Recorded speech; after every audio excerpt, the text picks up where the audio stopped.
স্ত্রী স্বামীকে ডাইরেক্ট মৃত্যু সচক্ষে দেখল এবং সে তওবা করল, তওবা করে তার লাইফ স্টাইল চেঞ্জ করে ফেলল, স্বামীর মৃত্যুর কারণে ওসিলায় তার জীবন চেঞ্জ হয়ে গেল, তওবা করার সুযোগ পেল। আর যে স্বামী মারা গেলেন তার কিন্তু তওবা করার সুযোগ হলো না। রাসূলুল্লাহ সাল্লাল্লাহু আলাইহি ওয়াসাল্লাম বলছেন, চাপা করে যারা মারা যায়, অ্যাক্সিডেন্টে চাপা করে অগ্নিদহ হয়ে পানিতে ডুবে, তাদেরকে আল্লাহ শাহাদাতের মর্যাদা দান করে।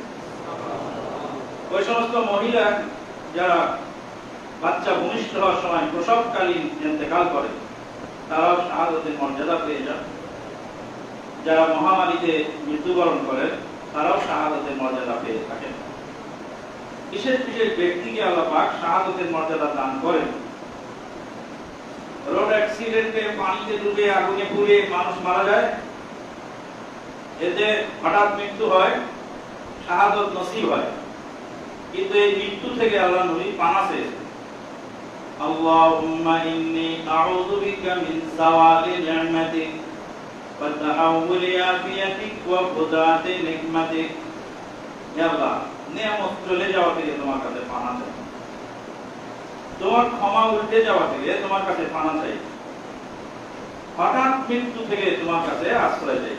ফুদাতি নি'মাতিক, হঠাৎ মৃত্যু বড় ভয়াবহ, তওবা করার নসিব হয় না, ওসিয়ত করার নসিব হয় না, পাওনা পরিশোধ করার সুযোগ হয় না, পাওনা পরিশোধ করার সুযোগ হয় না। দিনাদার ব্যক্তি ইচ্ছা করে মানুষের ঋণ পরিশোধ করে না। এরা যে এতই নিকৃষ্ট, এরা যে এতই জঘন্য, তা হাদিস থেকে বোঝা যায়। রাসূলুল্লাহ সাল্লাল্লাহু আলাইহি ওয়াসাল্লাম কোন ঋণগ্রস্ত ব্যক্তির জানাজা করতে যাচ্ছিলেন, জিজ্ঞেস করলেন, এই লোকের কি ঋণ আছে? বলে, হ্যাঁ ঋণ আছে। ফিরে চলে আসলেন। দয়ার নবী, এত দয়া। মুনাফিকের জানাজাও তিনি পড়ালেন।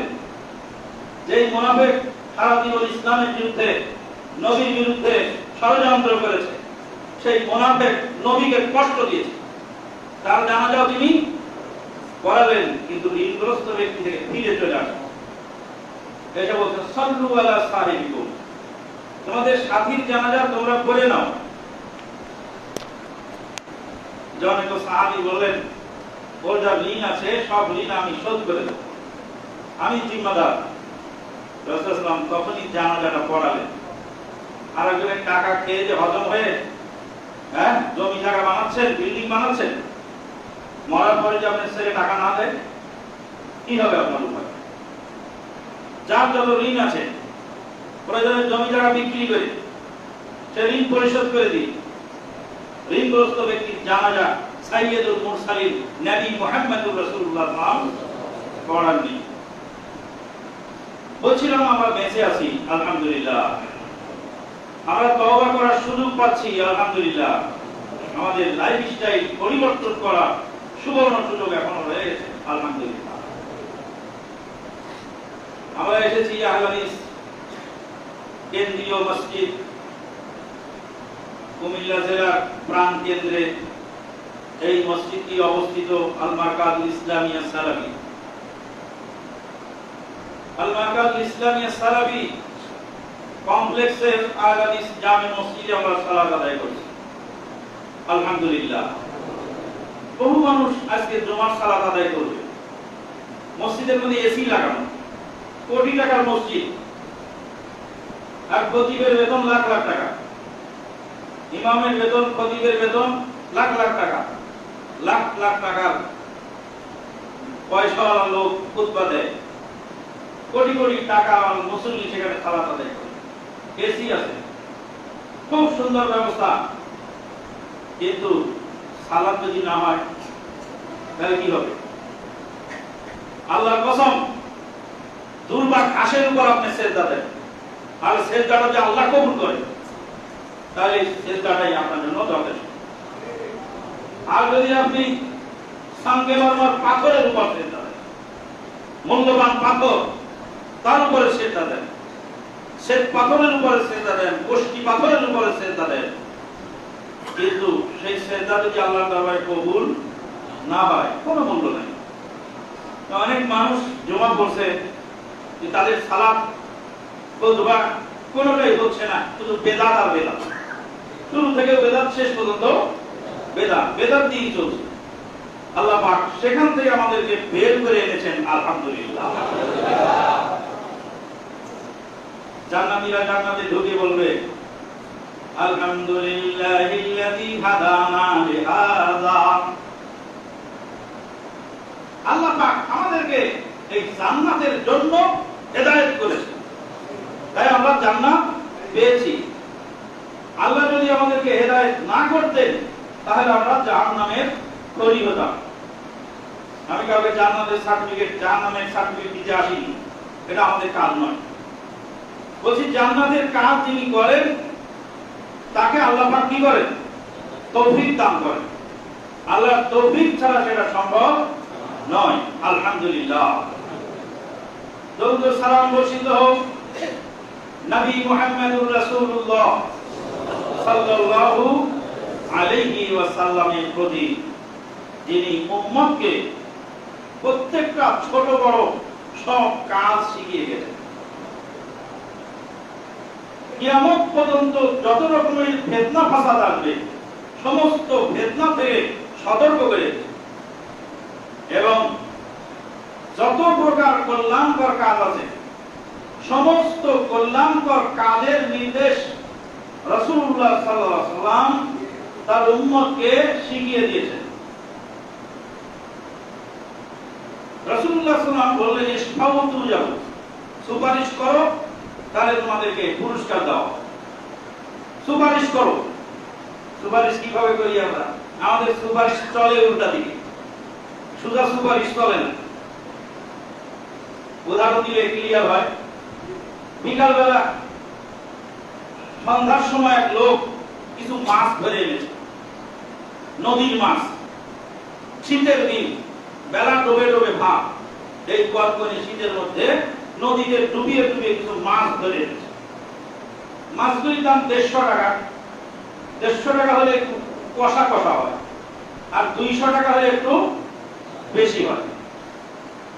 এখন মাছের দাম আছে 200, আর ক্রেতার দাম বলছে 150, আর দোকানের পর সব লোক বসে বলছে দে দিবে দে, হ্যাঁ দে। 200 টাকা 150 টাকা দাম বলছে, আর স্যার বলছে তুই টাকা চিনলি, মানুষ চিনলি না।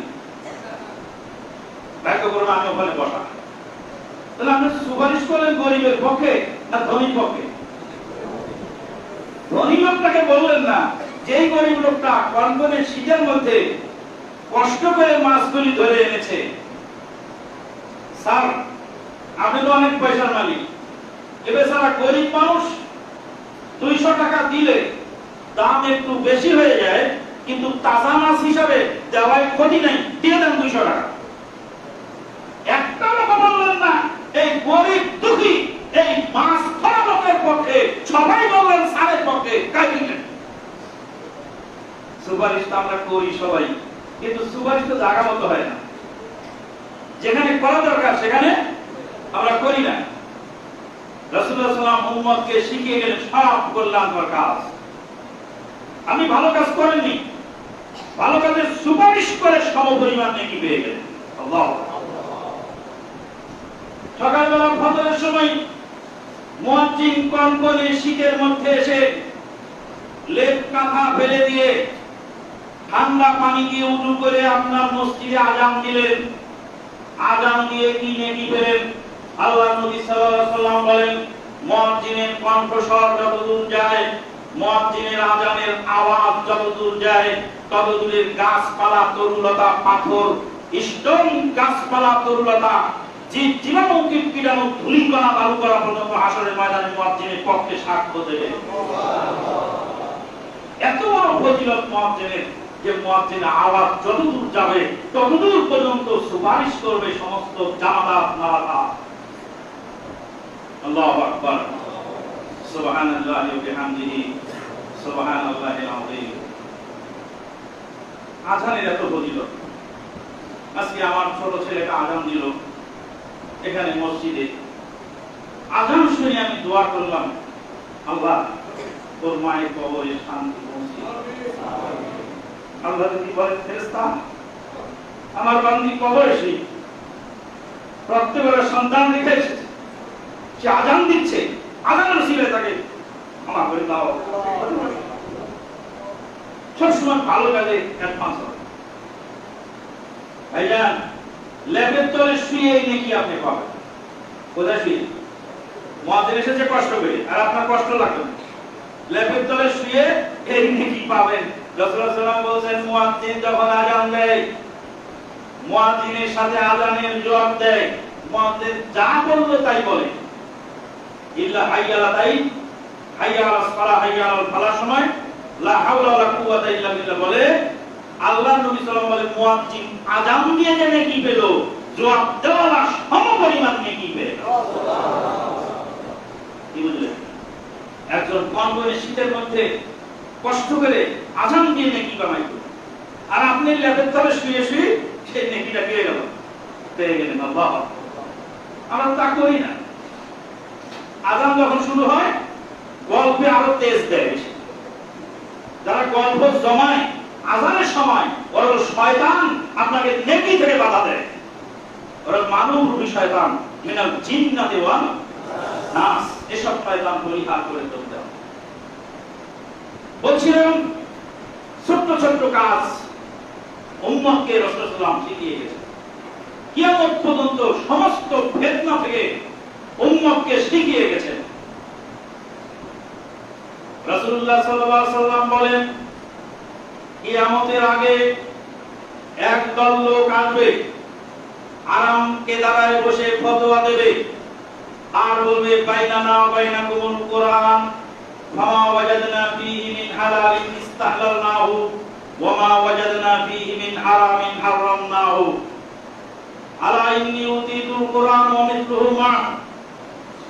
কিয়ামতের আগে এক শ্রেণীর লোক তারা বলবে, কোরআন আছে আমাদের মাঝে, কোরআন ফয়সালাকারী, কোরআন থাকতে আর হাদিসের কি প্রয়োজন, কোরআন আমার জন্য যথেষ্ট।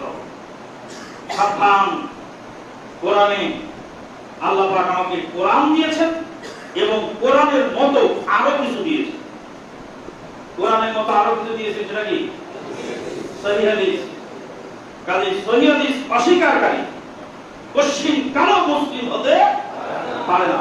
ওরা হলো কাদিয়ানীদের দোষর। রাসূলুল্লাহ সাল্লাল্লাহু আলাইহি ওয়াসাল্লাম যে হুঁশিয়ারি বাণী উচ্চারণ করেছেন, সেগুলি আজকে আমরা অক্ষরে অক্ষরে দেখতে পাচ্ছি। রাসূলুল্লাহ সাল্লাল্লাহু আলাইহি ওয়াসাল্লাম বলেন, কিয়ামতের আগে এক শ্রেণীর লোক হবে যারা তোমাদের মতো মিষ্টি মিষ্টি কথা বলবে। ইয়াতাকাল্লামুনা বিআলসিনাতিহিম আলসিনাতিকুম, তোমাদের মতই তোমাদের ভাষায় কথা বলবে। ইখওয়ানুকুম মিন বানি জিলদাতিকুম, তোমাদেরই বংশের, তোমাদেরই ভাই বেরাদার তারা হবে। তাদের বয়স হবে কম, বুদ্ধি হবে হালকা। ভারত বয়স তাদের থাকবে না, বয়স হবে কম আর বুদ্ধি হবে হালকা। তারা ইসলামের বিরুদ্ধে কিভাবে ষড়যন্ত্রে লিপ্ত হবে তারা নিজেরাও বুঝতে পারবে। এরা লম্বা হাদিসে বিভিন্ন জায়গায় বিভিন্ন ভাবে বলে দিয়েছে। এখন আজকাল বর্তমান জামানায় সবচেয়ে বড় ফিতনা যেটা হয়েছে সেটা হলো ইন্টারনেটের ফিতনা। কে আলেম আর কে জালেম, কে শিক্ষিত আর কে অশিক্ষিত, কে জানে আর কে না জানে, মানুষের সাধারণ মানুষের বোঝার ক্ষমতা নেই। জানাশোনা লোক তারাই যে কতক্ষণ পর্যন্ত হকের উপরে আছে সেটাও বোঝা বড় মুশকিল। এই জন্য আজকে আমার সংক্ষিপ্ত আলোচনার আলোচ্য বিষয় হলো হকের উপরে অটল থাকা। হকের উপরে অটল থাকা। হক জিনিসটা মানুষ খুঁজে পায়, কিন্তু সেটা ধরে রাখার লোকের সংখ্যা পরিমাণে খুবই কম, ছুটে যায়, হক থেকে বিচ্যুত হয়ে যায়। আউযু বিল্লাহি মিনাশ শাইতানির রাজীম। ইন্নাল্লাযীনা ক্বালু রাব্বুনাল্লাহু সুম্মা ইসতাকামু ثم استقاموا تتنزل عليهم الملائكة ألا تخافوا ولا تحزنوا وأبشروا بالجنة التي كنتم توعدون إن الذين قالوا ربنا الله নিশ্চয় যারা বলেছে আল্লাহ আমাদের রব, যারা বলেছে আল্লাহ আমাদের রব। রব কাকে বলে? রবের পরিচয় কি? যিনি দেন সব, তিনি হলেন রব। যিনি হায়াত দিয়েছেন, মৌত দেবেন, জীবন দিয়েছেন, মরণ দিবেন, অর্থ সম্পদ দিয়েছেন, সন্তান সন্ততি দিয়েছেন, রোগ দেওয়ার মালিক, অর্থ দেওয়ার মালিক, সামর্থ্য দেওয়ার মালিক, কথা বলার ক্ষমতা দেওয়ার মালিক, সব কিছু যিনি দিয়েছেন তিনি হলেন রব। ইন্নাল্লাযীনা ক্বালু রাব্বুনাল্লাহ, নিশ্চয় যারা বলেছে আল্লাহ আমাদের রব, সুম্মা ইসতাকামু, তারপরে অটল থেকেছে, তাতানাজ্জালু আলাইহিমুল মালায়েকা, তাদের উপরে ফেরেশতা নাযিল হয়। ফেরেশতা তাদের কাছে নাযিল হয় কখন? সারাটা জীবন ফেরেশতা তাদেরকে পাহারা দেয়, মরার সময় ফেরেশতা তাদের কাছে আসে। ফেরেশতা পাহারা দেয়, ফেরেশতা না পাহারা দিলে আপনি আমি প্রতিদিন ঘুমাই, কত দুষ্ট জিন এসে আপনাকে গলা টিপে মেরে ফেলে চলে যেতে পারে কি? কত বিষাক্ত পোকা আপনাকে দংশন করে শেষ করে ফেলতে পারে। পাহারা দেয় কে? ফেরেশতা। ফেরেশতারা আল্লাহর বান্দাকে পাহারা দেয়। ইন্নাল্লাযীনা ক্বালু রাব্বুনাল্লাহ তাতানাজ্জালু আলাইহিমুল মালায়েকাতু আল্লা তাখাফু ওয়া লা তাহজানু ওয়াবশিরু বিল জান্নাতিল্লাতী কুনতুম তুআদুন। মরণের সময় ফেরেশতারা এসে বলে, আল্লাহ তাখাফু, চিন্তা করো না, ওয়ালা আল্লাহ তাখাফু, ভয় করো না, ওয়ালা তাহজানু, চিন্তা করো না, ওয়াবশিরু বিল জান্নাতিল্লাতী কুনতুম তুআদুন, যে জান্নাতের ওয়াদা করা হয়েছে সেই জান্নাতের শুভ সংবাদ গ্রহণ করো। এরপরে ফেরেশতারা আরো বলে, নাহনু আউলিয়াউকুম ফিল হায়াতিদ দুনিয়া ওয়া ফিল আখিরাহ, আমরা দুনিয়াতে ছিলাম তোমাদের বন্ধু, আর আখিরাতেও থাকবো তোমাদের বন্ধু। বিদিনা লোকের কাছে ফেরেশতা থাকে তো নাকি? মিথ্যাবাদী লোকের কাছে ফেরেশতা থাকে? সকলখোর লোকের কাছে ফেরেশতা থাকে?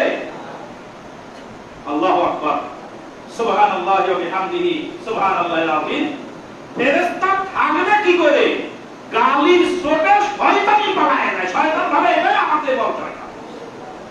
ফেরেশতা তো দূর কি বা, মুখ যে এত স্পেশাল, গালি ছাড়া মুখ দিয়ে কিছু বের হয় না। এমন লোক আছে যে বিসমিল্লাহ বলে খানাটা মুখে দেয়, গালি দিতে দিতে খানাটা মুখে পড়ে। এক জায়গায় গেলাম, একটা খুব বকতেছে, আর মানুষ খুব খুশি, মানুষ খুব খুশি বকাশে। তারপর তোমার মুখের মধ্যে আমার মনে হচ্ছে এই রাস্তা খোলা করে দিই। বেয়াদব লোক, মুখে ভালো কথা বের হয় না। তারপরে থেমে গেল, একটু থামলো, প্রতিবাদ করার লোক নেই। কেউ গালি দেয় আর কেউ খুশি হয়, হাসে, হাতে তালি দেয়। গালি দেওয়ার লোকটা ঠিক পায়, উৎসাহ পায়। ফেরেশতারা বলবেন, আমরা দুনিয়াতে তোমার সাথে ছিলাম, আখিরাতেও থাকবো। নাহনু আউলিয়াউকুম ফিল হায়াতিদ দুনিয়া ওয়া ফিল আখিরাহ ওয়া লাকুম ফীহা মা তাশতাহি আনফুসুকুম ওয়া লাকুম ফীহা মা তাদউন নুজুলাম মিন গফুরির রহিম। জান্নাতের মধ্যে তোমরা যা চাবে তাই দেওয়া হবে, আর যা ওয়াদা করা হয়েছে তা তো দেওয়া হবে। নুজুলাম মিন গফুরির রহিম, মেহমানদারি গফুর রহিমের পক্ষ থেকে, গফুর রহিমের পক্ষ থেকে মেহমানদারি। গফুর রহিম মেহমানদারি করবেন, কারণ হলো আপনি আমি যা আমল করি সে আমলে মেহমানদারি পাওয়া যায় না। আল্লাহ পাক পাপকে ক্ষমা করে আর দয়া করে জান্নাত দেবেন। এই জন্য সালাম ফিরাবার পর আস্তাগফিরুল্লাহ, প্রথমে একবার আল্লাহু আকবার, তারপরে আস্তাগফিরুল্লাহ। কাজ ভালো, খারাপ কাজ তো করিনি, ইস্তেগফার কেন? ইস্তেগফার মানে হলো আল্লাহ তোমার হুকুম পালন করার যোগ্যতা আমার নাই, এই হুকুম পালন করতে গিয়ে যত ভুল ভ্রান্তি হয়ে গেছে সমস্ত ভুল ভ্রান্তি ক্ষমা চাই। আল্লাহু আকবার। নুজুলুম মিন গাফুরির রহিম। আল্লাহ পাক বললেন যে দ্বীনের উপরে অটল থাকে, রব্বুল আল্লাহ বলে তার উপরে স্থির থাকে। রাসূলুল্লাহ সাল্লাল্লাহু আলাইহি ওয়াসাল্লামকে যখন সাহাবী জিজ্ঞেস করলেন, হে আল্লাহর নবী, উত্তম ইসলাম কোনটি? রাসূলুল্লাহ সাল্লাল্লাহু আলাইহি ওয়াসাল্লাম বললেন, কুল আমানতু বিল্লাহি সুম্মা ইসতাকিম, বলো আমি আল্লাহর উপরে ঈমান আনলাম, তারপরে এর উপরে অটল থাকো, স্থির থাকো। স্থির থাকার উপায় কি? ঈমানের উপরে স্থির থাকার উপায় কি? প্রথম উপায়, সেই উপায়টা হলো আল্লাহর দেওয়া তৌফিক। আল্লাহ দেওয়া তৌফিক। আল্লাহ তৌফিক না দিলে ঈমানের উপরে অটল থাকা সম্ভব নয়। কত দিনই ভাই আমাদের দয়া লাগে, মায়া লাগে, কষ্ট লাগে তাদের জন্য, যে কোরআন হাদিসের খেদমতে জীবন শেষ করে দিয়ে শেষ পর্যায়ে এসে এমন কিছু উদ্ভট কথাবার্তা বলা শুরু করলো যা বিগত দিনের সব খেদমতকে ম্লান করে। সে যাই হোক কথা ভালো করে বুঝবেন। কারোর সাথে আমার মাসলাগত দ্বন্দ্ব থাকতে পারে, কারোর সাথে আমার আকীদাগত পার্থক্য থাকতে পারে, কারো কোনো কথার কোন পয়েন্টের সঙ্গে আমি আপনি দ্বিমত করতে পারি, এতে কোনো সন্দেহ নেই। কিন্তু প্রত্যেক মুমিন, প্রত্যেক মুসলিম, প্রত্যেকে আমার দ্বীনি ভাই। প্রত্যেক মুমিন যদি আমার ভাই হয়ে থাকে, ভাইয়ের কষ্ট দেখে, ভাইয়ের বিপদ দেখে সেখানে যারা ট্রল করবে বা উপহাস করবে, তারা ঈমানের তার খালাল তার ভিতরে আছে। প্রত্যেক মুমিন ভাইয়ের কষ্ট দেখে, সে হোক পাপী, সে হোক অপরাধী, সে হোক আমার মতের সঙ্গে ভিন্ন মত পোষণকারী, কিন্তু একজন মুমিন মুসলিম যতদিন পর্যন্ত সে মুসলিমের ইসলামের গণ্ডির মধ্যে আছে, সে আমার দ্বীনি ভাই। আর সেই দ্বীনি ভাই তার যদি কোনো কষ্ট হয়, তাহলে আপনার আমার কলিজার মধ্যে কষ্ট লাগতে হবে। যদি না লাগে বুঝতে হবে নেফাকি মুনাফিকি আপনার অন্তরে হয়ে গেছে। মানুষের মাসলার সাথে আমাদের দ্বিমত থাকতে পারে, কিন্তু অশোভনীয় যেসব আচরণ, যারা দায়িত্বশীল তাদেরকে আবারও বলছি, ভালো করে বলছি, ভালো করে শুনে নিন। আপনার দায়িত্বশীল, আপনাদের হাতে ক্ষমতা, ইচ্ছা করলেই তাকে অ্যারেস্ট করতে পারেন, কিন্তু চোখের মতো রাতের অন্ধকারে গেল। আমেন।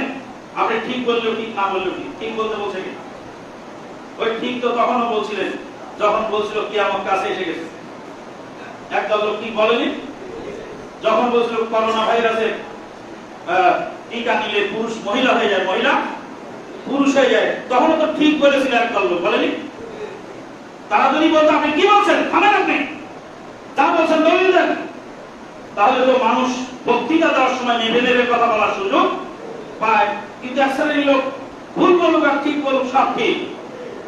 আমি বলছি, প্রশাসনকে অনুরোধ করছি, আমরা হলাম আপনাদের কাছে পিঁপড়ে, আর আপনারা হলেন দেশের প্রশাসনের দায়িত্বশীল।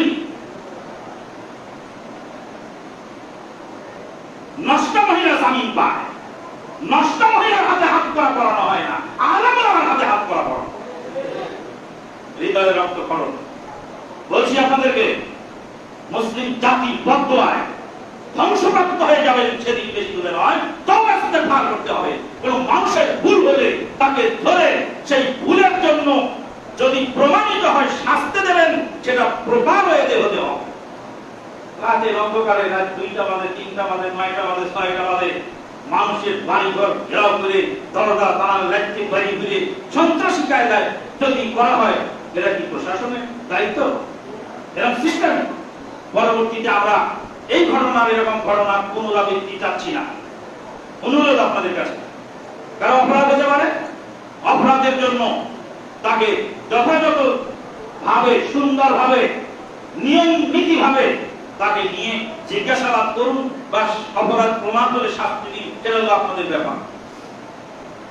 বলছিলাম বন্ধুগণ, দিনের উপরে অটল থাকা, দিনের উপরে অটল থাকাতে কত কঠিন, স্বয়ং আল্লাহর নবীও আল্লাহর কাছে দোয়া করেছেন। রাসূলুল্লাহ সাল্লাল্লাহু আলাইহি ওয়াসাল্লামকে আল্লাহ শিক্ষা দিয়েছেন দোয়া, আউযু বিল্লাহি মিনাশ শাইতানির রাজীম, রব্বানা লা তুযিগ কুলুবানা বা'দা ইয হাদাইতানা ওয়া হাব লানা মিন লাদুনকা রাহমাহ ইন্নাকা আনতাল ওয়াহ্হাব। রব্বানা লা তুযিগ কুলুবানা বা'দা ইয হাদাইতানা, প্রভু হে, হেদায়েত পাওয়ার পরে আমার অন্তরকে বাঁকা করে দিও না। কে শিক্ষা দিলেন? আল্লাহ। কাকে শিক্ষা দিলেন? নবীর মাধ্যমে সমস্ত মুসলিম জাতিকে শিক্ষা দিলেন। রাসূলুল্লাহ সাল্লাল্লাহু আলাইহি ওয়াসাল্লাম বলেন, একটা রাসূলুল্লাহ সাল্লাল্লাহু আলাইহি ওয়াসাল্লাম চিন্তার কারণ নেই। খুতবার পরে আমাদের তাবলীগী ইজতেমা আছে এখানে খুতবার সংক্ষেপ হয়ে গেল, কথা বাকি থাকলে আমরা সেখানে আলোচনায়, যেখানে খুতবা শেষ হবে ওখান থেকে আবার তাবলীগী আলোচনা শুরু হবে। আপনারা সবাই মনোযোগ দিয়ে বসবেন ইনশাআল্লাহ। আল্লাহ পাক তার নবীকে শিক্ষা দিলেন। রাসূলুল্লাহ সাল্লাল্লাহু আলাইহি ওয়াসাল্লাম বলেন, মানুষের অন্তরটা হলো, মানুষের দিলটা হলো একটা পাখির পালক, উড়ন্ত পাখির পালক। উড়ন্ত পাখির পালক যেমন খোলা ময়দানে বাতাস এলোমেলো বয়, খোলা ময়দানে উড়িয়ে বেড়ায়, উত্তর প্রান্ত থেকে দক্ষিণ প্রান্তে, দক্ষিণ প্রান্ত থেকে পূর্ব প্রান্তে, উপর থেকে নিচে, নিচের থেকে উপরে এলোমেলো বাতাসে যেমন পাখি পালক উড়তে থাকে, মানুষের দেহ ওইভাবে পরিবর্তন হয়, উলটপালট হয়। এই জন্য আল্লাহ পাক দোয়া শিক্ষা দিয়েছেন, রব্বানা লা তুযিগ কুলুবানা বা'দা ইয হাদাইতানা ওয়া হাব লানা মিন লাদুনকা রাহমাহ ইন্নাকা আনতাল ওয়াহ্হাব।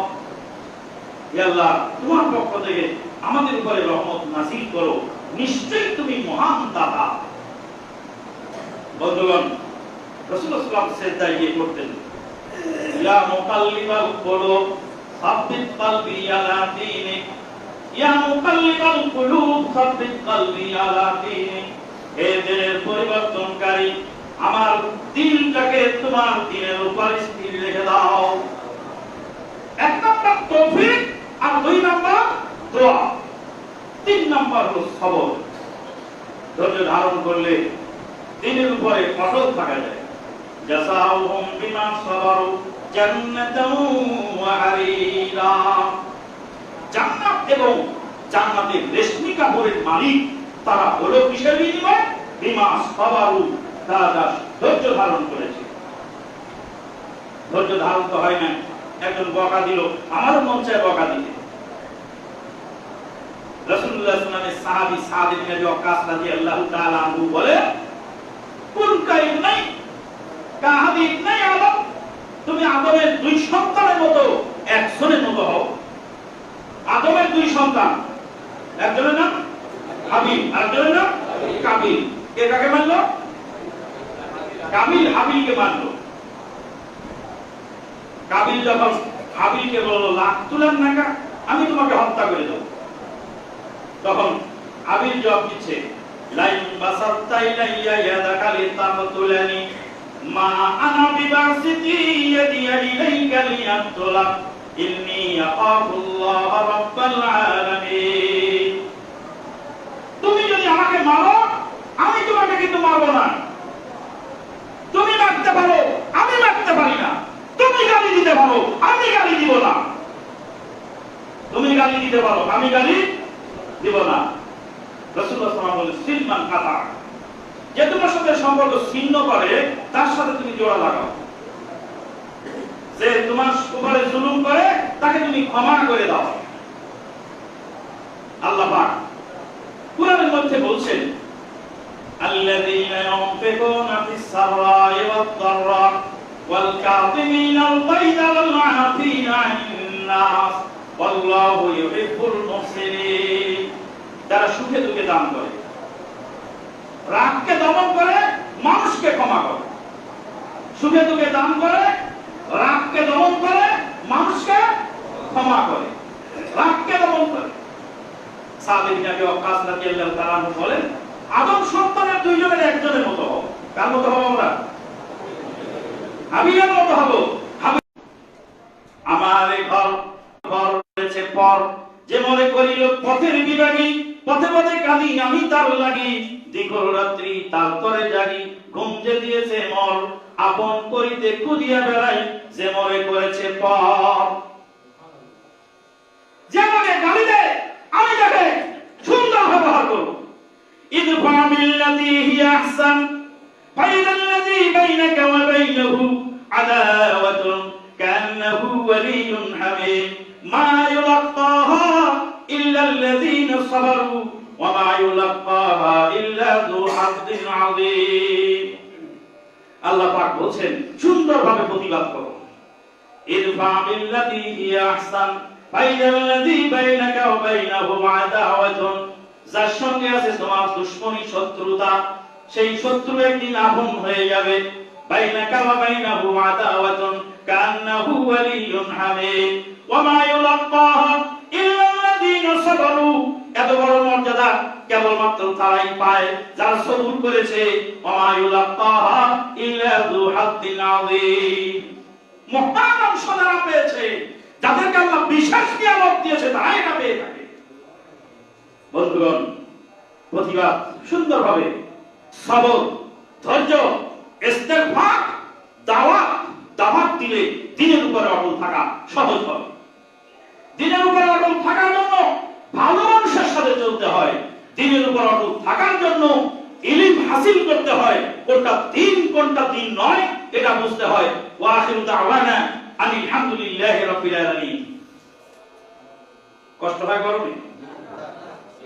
গরমে কথা আমার যদি না লাগে, গরম তো আপনার লাগবে।